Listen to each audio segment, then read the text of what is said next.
आं दाख्लैसो मिथिदों जे PLI केसा मोनसे गार्ड एप्रिलाव रिपेटिसनाव एक्सेप्टेड बेलावखे पार्टिमोनहा आइननि हिसाबै बिथांमोना मिथिगौ शब्द रामाया दिनै एडभाइजार ल' एडभाइजार बिथांमोना मिथिगौ आङो मैयासो शब्द रामानिफ्राय मिथिबाय जे PLI case it is good बे बिराद मोजां खामानि जादों जोङो लिगेलि माने गार्ड होनायनि मोनसे प्रसेस बियो we mast thank all the students union जोंनो सिबिलाय बर' फरायसाफोरा जेब्लानोखि हारिनि गेजेराव अलखद फैयो बिथांमोना स्टेन्ड लायो जों बर' थुनलाइफोरा स्टेन्डखौ लानो हाया मानो होनना बुङोबा जोङो लेंगुवेज लिटारेचारनि खोथाखौसो बांसिन साननो गोनां जायो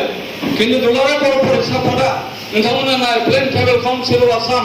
रमान स्क्रिप्ट आन्दलन बै समनिफ्रायनो बिथांमोना भाइटाल रल लाबोनानै जातिखौ सेफगार्ड खालामनो जातिखौ रैखा होनो जातिनि अलखदखौ सुस्रांनो थाखाय बिथांमोना आवगायबोदों बेनिखायनो आं माने लाइक माइन्डेड मानसिफोरखौ आङो बयखौबो बर' फिसाफोर हिसाबै जोङो खौसे जानांगौ आरो बे क्रुसियेल पिरियडआव जों खौसे जानो हायाबा खिन्थु जोंखौ बै एनिमिफ्रा सुनाय बिथांमोनजोंबो जोङो टेलिफनिक सावरायो आरो बिथाङा ल'नि सोमोन्दै बहुद मिथियो दा बेनिखायनो आं सानो बे दिनैनि जायफोरनिखि दल संगठन दङ बिसोरनि प्रेसिडेन्ट सेक्रेटारि सहि लानानै इमिडियेटलि जोङो नैबे 11नि सिगाङावनो गाबोननि भितरावनो जों चिफ मिनिस्टारनो होनांगौ